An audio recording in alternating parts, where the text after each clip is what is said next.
আজকে যাইতাছি এক বরফের সাথে খেতে কাজ করতে। তো কিতা কিতা কাজ করে আপনারা সবাই দেখেন। এই যে ওই রইছে বরফের ক্ষেত, বরফে তো অলরেডি নাইমা কাজ করতেছে, খেতে দেখাই যাইতাছে। আমিও আস্তে আস্তে ট্যাঙ্গাতে ট্যাঙ্গাতে যাইতেছি ক্ষেতের দিকে। বরফের ক্ষেতরা এটা সবটা কত বড় ক্ষেত, আজকে সবটা ক্ষেতের আইল বান তৈব।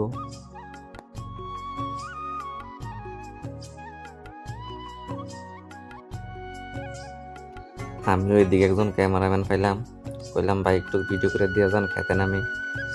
বড় ভাই আমারে কয়, আরে তুই তো খেতে নামতে নামতে তো খেতের কামে শেষ হয়েছে গিব। তো আমিও গীতা করলাম, নামলাম। নাইমা আমি একটু কোকাকুকি করলাম। আপনারা আমার কোবানের নমুনা দেখে আবার কইেন না যে আমি কামলা বালা না, আমি কিন্তু কামলা বালা। আমি একটু শয়তানি করতেছি আর কি ভিডিও করানোর লেগে। বড় ভাই আমারে দেখাই দিতে আসছে যে এমনি এমনি কর। আমি বললাম একটু জিরাইতাম, হ্যাঁ ওটারে কইলাম একটু বনের লেগে, হ্যাঁ ওটাকে বইতো না বলি আরো কাজ করবো। অন বলে শরীর গামাইছে না, করতেছে দেখেন, হ্যাঁ ওটাকে এমনি উড়া দুরা পুকাইতেছে।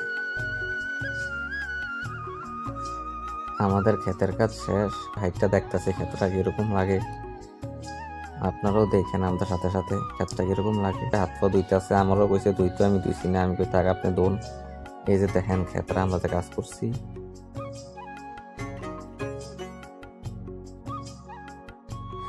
যাওয়ার আগে গ্রামের সুন্দর একটা দৃশ্য আপনাদের মাঝে তুলে ধরলাম।